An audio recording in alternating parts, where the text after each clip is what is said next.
दोस्तों नमस्कार। आशा करता हूँ आप सब अच्छे होंगे।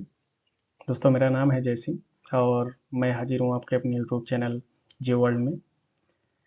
दोस्तों आज का टॉपिक और ये वीडियो एक न्यू एस्पिरेंट की डिमांड के ऊपर आधारित है जिनका नाम मनु है। दोस्तों नेट का दिसंबर का एग्ज़ाम हो या जून का एग्ज़ाम हो, हर बार बड़ी संख्या में new aspirants, beginners, first timers appear होते हैं और उनकी एक कॉमन समस्या होती है कि हमारी स्ट्रेटजी क्या रहे, खास करके एग्ज़ाम से 10-12 दिन पहले या फिर नॉर्मली भी अगर वो एग्ज़ाम से पहले देखते हैं कि हमारी एक प्रॉपर रणनीति क्या रहे।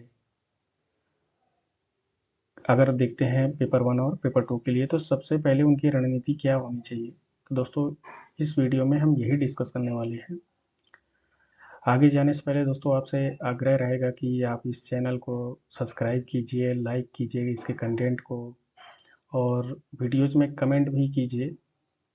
आप अपनी समस्याएं बताइए और इसके अलावा आपको वीडियो कैसी लगती है उनके बारे में भी बताइए और अपने दोस्तों के साथ भी शेयर कीजिए। तो दोस्तों आगे बढ़ते हैं। दोस्तों सबसे पहले जान लेते हैं शॉर्ट में कि नेट क्या है। तो दोस्तों ये एक एलिजिबिलिटी टेस्ट होता है। एलिजिबिलिटी किस चीज़ के लिए? असिस्टेंट प्रोफेसरशिप के लिए और जूनियर रिसर्च फेलोशिप के लिए। इसको जो असिस्टेंट प्रोफेसरशिप है दोस्तों, इसको नॉर्मली कहा जाता है कि आप नेट क्वालिफाई हो गए हैं। इसकी कट ऑफ थोड़ा सा कम होती है असिस्टेंट प्रोफेसर की और जेआरएफ कट ऑफ जो है ज़्यादा होती है। इसकी एजुकेशनल क्वालिफिकेशन की बात करें दोस्तों, तो अगर आप मास्टर्स में हैं, अपेयरिंग में हैं या पास्ट हो गए हैं तो आप इसके लिए एलिजिबल हैं। हालांकि ध्यान देने वाली ये चीज़ ये है कि आप अगर जनरल कैटेगरी को बिलोंग करते हैं तो आपको एमए में या एमएससी में जो भी है आपका, उसमें 55% नंबर होने चाहिए आपके। अगर आप अपेयरिंग हैं तो आपको जिस तारीख को जो है आप ये नेट का रिजल्ट आता है, अगर आप जेआरएफ हो जाते हो तो उससे 2 साल के अंदर अंदर आपको 55% नंबर के साथ में पास होना होता है। और अगर आप ओबीसी कैटेगरी से हैं दोस्तों, ओबीसी और नॉन क्रीमी लेयर से, एससी एसटी, पीडब्ल्यूडी और थर्ड जेंडर कम्युनिटी से, तो आपको 50% नंबर लाने होते हैं।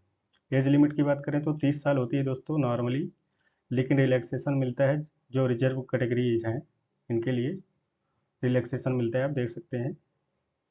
और आगे चलते हैं दोस्तों, जो सबसे महत्वपूर्ण है स्ट्रेटजी कि बिगिनर्स के लिए, जो फर्स्ट टाइमर्स हैं और न्यू एस्पिरेंट्स हैं, उनके लिए स्ट्रेटजी क्या रहनी चाहिए। दोस्तों ये थोड़ा सा अलग है, जो इससे पूर्व में मैंने वीडियो बनाई थी ये उससे अलग है, क्योंकि बिगिनर्स के लिए कुछ चीज़ें तो अलग करनी होती है। तो देखते हैं दोस्तों क्या है इसमें, नया क्या करना रहता है। तो आप प्रीवियस ईयर दोस्तों एज इट इज 2018 के बाद पेपर 1 और पेपर 2 के आपको करने होते हैं। एक चीज़ ये हो गई। दूसरी, जो एवरेज मैं बताता हूँ कि एवरेज क्वेश्चन इतने करने चाहिए अगर आप नेट की तैयारी कर रहे हैं। ये दोस्तों चाहे ओल्ड स्टूडेंट है या फिर न्यू एस्पिरेंट है, बिगिनर हैं, उनके लिए भी यही चीज़ सेम है। उसमें से थोड़ा समय और जो है मैंने स्पेसिफाइड कर दिया है। जैसे कि आप देख सकते हैं 30 क्वेश्चन पेपर 1 में आप पर डे कीजिए। उसमें से मेरा रिकमेंडेशन है दोस्तों कि आप मैथमेटिकल और लॉजिकल रीजनिंग का 2 से 5 क्वेश्चन पर डे करिए। इसके अलावा कॉम्प्रिहेंसर और डीआई में हर दूसरे तीसरे या चौथे दिन आप जो है एक डीआई या कॉम्प्रिहेंसन कर लीजिए। लेकिन पेपर 2 पे दोस्तों देखें तो 40 से 50 क्वेश्चन पर डे आप कर लीजिए। और इसमें से रिकमेंडेशन रहेगी दोस्तों कि 2 से 3 क्वेश्चन जो जियोग्राफिकल टेक्निक सेक्शन है हमारा, उसमें फार्मूला बेस्ड क्वेश्चन होते हैं। मैंने प्रीवियस वीडियो में बताया था कि कैसे क्वेश्चन आते हैं फार्मूला बेस्ड, कुछ एग्जाम्पल मैंने दिए थे तो आप उसको देख सकते हैं। इसके अलावा अगर मॉक टेस्ट की बात करें दोस्तों, तो हर दूसरे तीसरे दिन आपको एक मॉक टेस्ट देना चाहिए। अभी मैं जो ये खास करके उनके लिए है जो नेट के दिसंबर वाले एग्जाम में अभी अपीयर होने वाले हैं, तो उनके लिए यही है कि आप हर दूसरे तीसरे दिन एक मॉक टेस्ट दें, जिसमें से आप पेपर 1 का दे सकते हैं और पेपर 2 का दे सकते हैं। ये 1 घंटे का और 2 घंटे का मैंने बताया है कि ये आप दे सकते हैं। इसके अलावा सबसे इम्पॉर्टेंट चीज़ दोस्तों ये है कि आप जब मॉक दे रहे हैं, प्रीवियस ईयर के जो पेपर सॉल्व कर रहे हैं, तो उसमें सबसे महत्वपूर्ण चीज़ ये है कि आपको जो है रिपीटिंग टॉपिक जो होते हैं, जो आपके जब आप प्रैक्टिस कर रहे हैं तो उसमें जो टॉपिक रिपीट हो रहे हैं, उनको आप सिलेबस में मार्क कर लीजिए। और इनका मार्क करने के बाद क्या करना है वो आगे मैं बता देता हूँ। तो दोस्तों ये चीज़ कवर हो गई, आगे चलते हैं रिवीजन पे। रिवीजन पे क्या करें दोस्तों, 10 यूनिट हैं पेपर 1 के लिए और 10 यूनिट हैं पेपर 2 के लिए। दोस्तों इसमें से हमें जो है अभी अगर आप देखें कि हमारे पास जो 12, 13 या 14 दिन का जो अभी समय बचा हुआ है, उसमें क्या कर सकते हैं। इन जनरल तो आप सब कुछ पढ़ सकते हैं, इसके बाद में अगर जून के लिए अपेयर हो रहे हैं, लेकिन उसमें भी अगर आगे भी किसी एग्जाम में अपेयर होते हैं, उसमें भी सबसे पहले फंडामेंटल ये चीज़ें आपको करनी ही होती है। तो दोस्तों देखते हैं कि पेपर 1 में आपको क्या करना है। आपको सबसे पहले टीचिंग के जो बेसिक्स हैं उसको आपको पढ़ लेना है, आपके आपके पास जो रिसोर्सेज हैं उससे। और रिसर्च में, उसमें भी बेसिक्स पढ़ने, खास करके रिसर्च टाइप वगैरह आप ज़रूर पढ़िए। और कम्युनिकेशन, कम्युनिकेशन में दोस्तों कम्युनिकेशन के टाइप होते हैं, कम्युनिकेशन में बैरियर वगैरह जो होते हैं उनसे क्वेश्चन बहुत आते हैं, आप ये ज़रूर पढ़िए। आईसीटी में देखें दोस्तों, आईसीटी का अगर देखें तो उसमें शॉर्ट फॉर्म से क्वेश्चन आते हैं। इसके अलावा जैसे और रैम रोम जो हार्डवेयर सॉफ्टवेयर कंपोनेंट हैं, उनकी विशेषताओं पे क्वेश्चन आते हैं। हायर एजुकेशन का दोस्तों देखें तो खास करके प्रीवियस, यानी हमारे जो वैदिक उत्तर वैदिक उस समय के या उससे पूर्व जो विश्वविद्यालय जैसे नालंदा है, इस तरह की जो संस्थाएं बनी थी, तो उनके बारे में कभी कभार 1-2 क्वेश्चन आता है। हालांकि ज़्यादातर देखते हैं कि अभी जो रिसेंट में जो नए चीज़ें हो रहे हैं तो उनके बारे में आता है।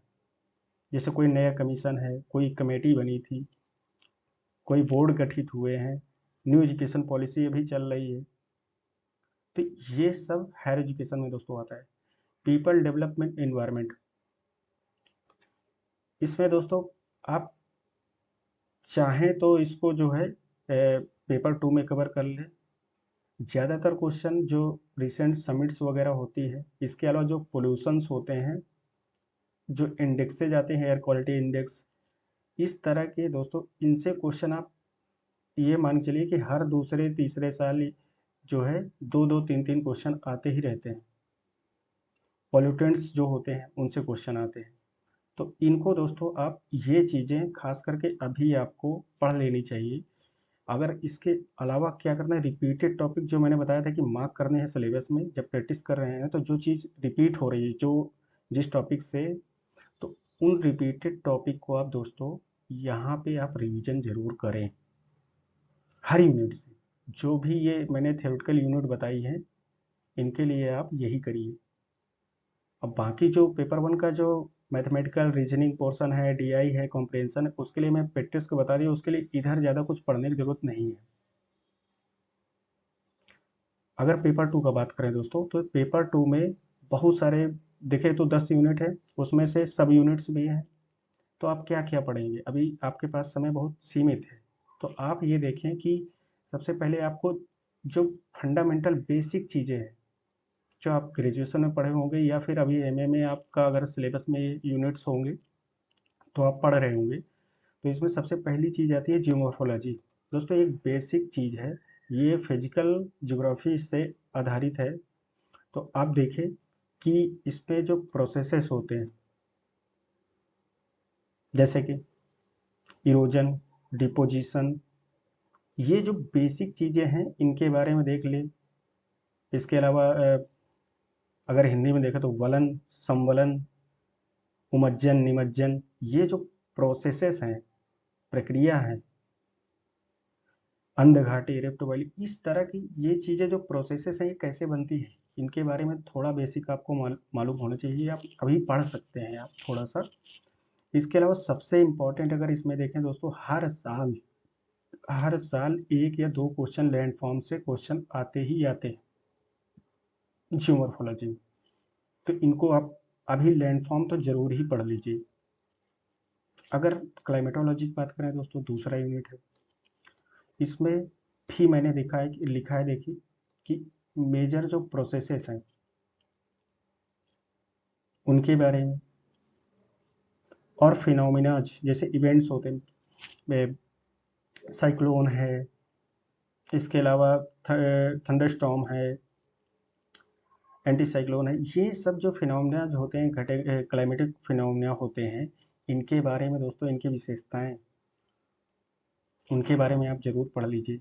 हीट बजट वगैरह आता है, जो प्रेशर बेल्ट्स हैं, फ्रंट, इन चीज़ों के बारे में जो सिलेक्टिव चीज़ अभी दोस्तों अभी पढ़ सकते हैं। खास करके मैं ये बोल रहा हूँ, बार बार चीज़ें रिपीट कर रहा हूँ कि अभी आपके दिसंबर के लिए भी ये महत्वपूर्ण है, और इससे बाद भी अगर आप तैयारी करते हैं जून के लिए, तो उसमें भी सबसे पहले आपको यही करने होते हैं।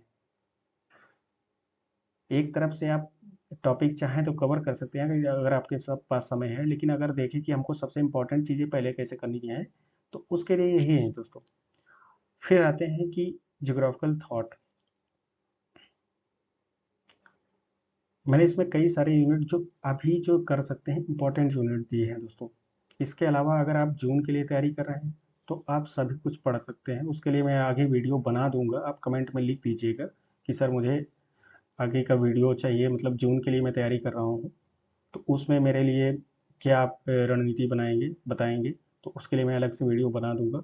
पूरा सिलेबस डिटेल में मैं बना दूंगा उसके लिए। लेकिन अभी के लिए अगर देखें तो जियोग्राफिकल थॉट में देखो दोस्तों, जो इम्पोर्टेंट बुक्स हैं उनके राइटर, ऑथर, उनके बारे में, इसके अलावा इम्पोर्टेंट टर्म्स वगैरह होती हैं। कोरोलॉजी किसने दिया, जियोग्राफी एज ए कोरोलॉजिकल साइंस किसने बोला, रीजन का कॉन्सेप्ट किसने दिया, पेज का कॉन्सेप्ट किसने दिया, कंपेज का कॉन्सेप्ट किसने दिया। तो ये टर्म्स है छोटी छोटी, और पूरा कॉन्सेप्ट है। तो इनके बारे में आप जियोग्राफिकल थॉट में पढ़ें।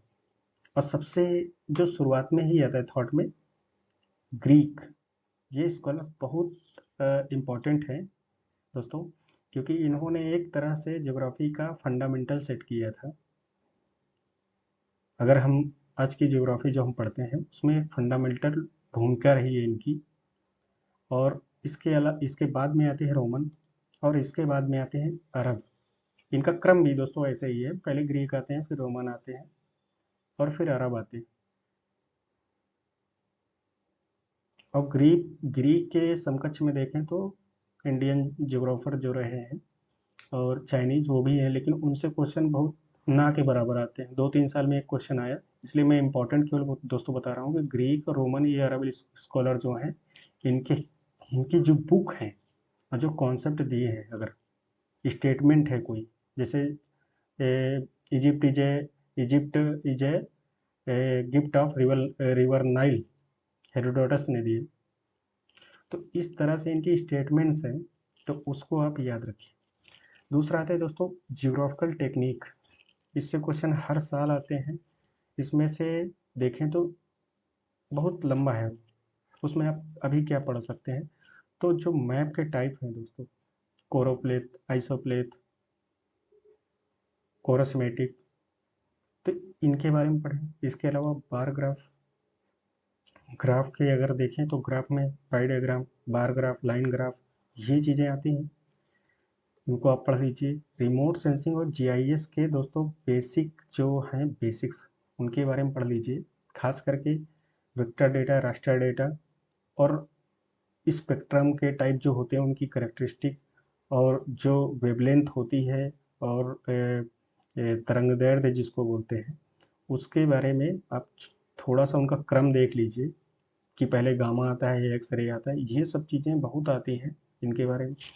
दोस्तों सबसे इम्पोर्टेंट चीज़ मैं इसमें मानता हूँ कि आपको अगर ज्योग्राफी को समझना है तो जिसमें मॉडल्स हैं सभी यूनिट के आप देख लीजिए, ये एक बेसिक उस यूनिट का एक फंडामेंटल सेट कर देते हैं या उस सब्जेक्ट का फंडामेंटल होते हैं। तो मॉडल थ्योरी में दोस्तों जो देने वाले हैं वो स्कॉलर का नाम, उनके ईयर उन्होंने कब दिया, इसके अलावा उसमें जो डिवीजन होते हैं, क्लासिफिकेशन होते हैं, कोई टर्म न्यू टर्म देते हैं, जैसे जैसे आइसोडोपेन का दिया था बेबर ने।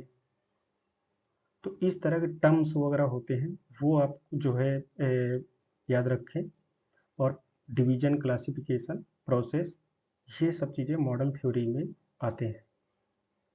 आगे अगर देखें ज्योग्राफी ऑफ इंडिया में दोस्तों, उसमें देखें तो फिजियोग्राफी से क्वेश्चन आते हैं। इसके अलावा ड्रेनेज यानी कि जो नदियां हैं, अपवाह तंत्र है, तो हमारा अपवाह तंत्र के जो उत्तर से लेके दक्षिण और पश्चिम से पूरब, ये जो मुख्य नदियां हैं, ड्रेनेज बेसिन है, वो नदियों के बारे में ज़्यादातर इनकी बारे में ही आता है। इसके अलावा सेंसस, सेंसस दोस्तों अभी आपको पुराना वाला ही पढ़ना है 2011 का, क्योंकि न्यू वाला अभी रिलीज नहीं हुआ है, तो आपको वही पढ़ना है।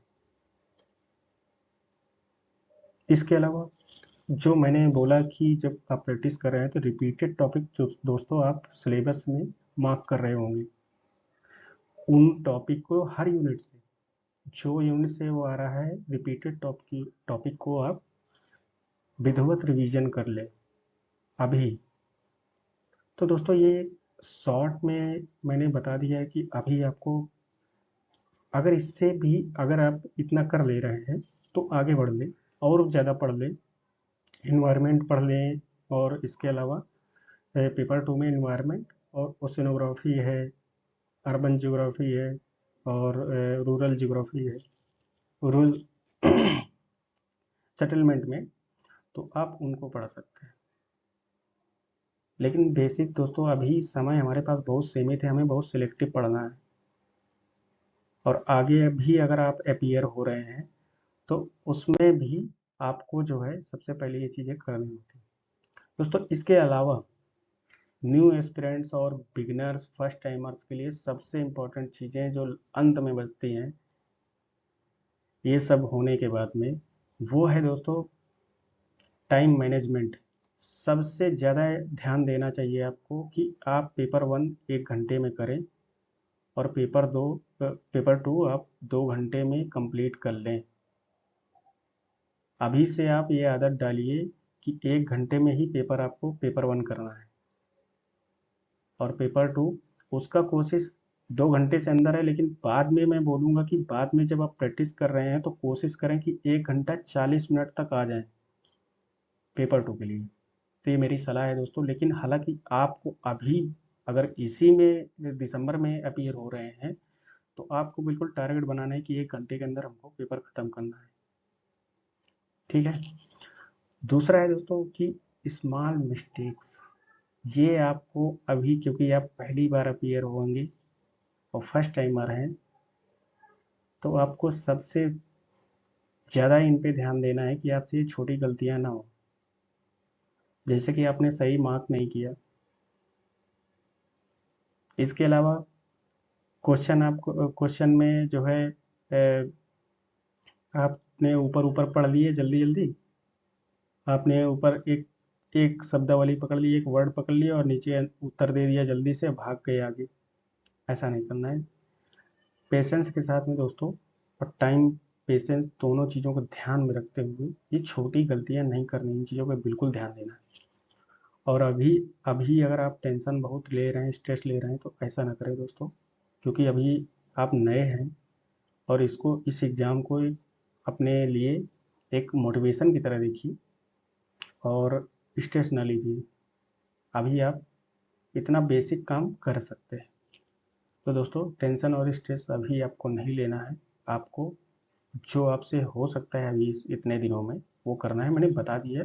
ये आप बिल्कुल फॉलो करेंगे तो मैं उम्मीद करता हूँ कि आपका ये एग्ज़ाम बहुत अच्छा जाएगा। इसके अलावा दोस्तों जब आप एग्ज़ाम में जाएं तो उससे पहले एडमिट कार्ड को प्रॉपरली रीड कर लें। क्योंकि दोस्तों कई बार ये होता है कि उसमें जैसे फ़ोटो है, आधार कार्ड, कोई आइडेंटिटी कार्ड है, वो मांगते हैं। तो आपको वो चीज़ें सुबह, जब आप सुबह या शाम मीटिंग में जब भी आपका होता है, तो आप वो चीज़ें पढ़ लें, तो उसको आपको ध्यान से लेके जाना होता है, नहीं तो वहाँ बहुत समस्या आती है। इसलिए दोस्तों ये आप चीज़ें, मुझे आशा है कि आपको ये समझ में आ गया होगा कि किन चीज़ों को ध्यान देना है। दोस्तों आज के टॉपिक संबंधी जो महत्वपूर्ण चीज़ें थी वो हमने डिस्कस कर ली है। दोस्तों आपको ये वीडियो देखने के लिए बहुत बहुत धन्यवाद, और आपको बेस्ट ऑफ लक आने वाले एग्ज़ाम के लिए। और दोस्तों आपसे रिक्वेस्ट है कि आप जो है इस चैनल के कंटेंट को लाइक कीजिए, शेयर कीजिए, कमेंट कीजिए, और इस चैनल को सब्सक्राइब कीजिए। और यदि आपको कोई समस्या है आने वाले एग्ज़ाम से संबंधित या फिर और कोई, तो आप कमेंट में उसको शेयर कर सकते हैं। धन्यवाद। नमस्कार दोस्तों।